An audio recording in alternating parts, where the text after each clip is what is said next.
hit the trail, let's go through basic bike settings.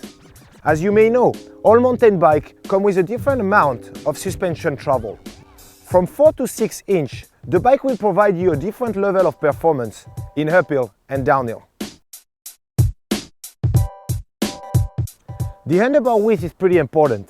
This will provide you stability and handling into the corners. You need to choose it well depending on your shoulder size. If your handlebar width is a way too wide for your shoulder size, it will be really hard to absorb impact. On the other hand, if your handlebar is a way too narrow, it will be really hard to lean it into the corners.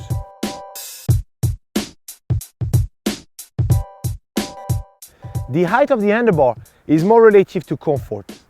You will need to do a couple tests to find the right compromise between having efficient position in climbing, but also a good position for handling in downhill.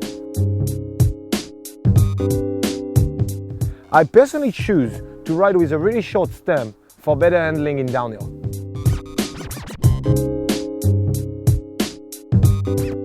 The angle of your brake levers will have a lot bigger impact on your riding style than you may think.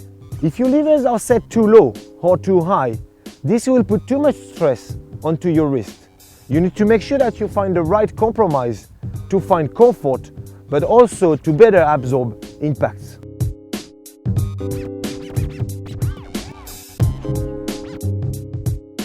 Having your forefinger on the lever will give you a maximum leverage.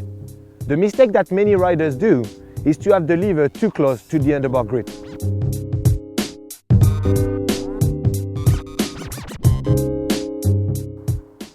The most recent technology in all mountain riding is the telescopic seat post. You can have a perfect position while climbing and be able to easily and quickly drop your seat to have maximum movement on the bike in downhill. As bikes become better and the terrain we're riding rougher, losing our chain becomes an issue. Now that we have 10-speed gearing available, we have the possibility to ride a simple chainring with a chain guide. This will still provide you a wide range of gearing, but also provide you a good confidence to power yourself out of the corners. That's all the basic bike settings covered.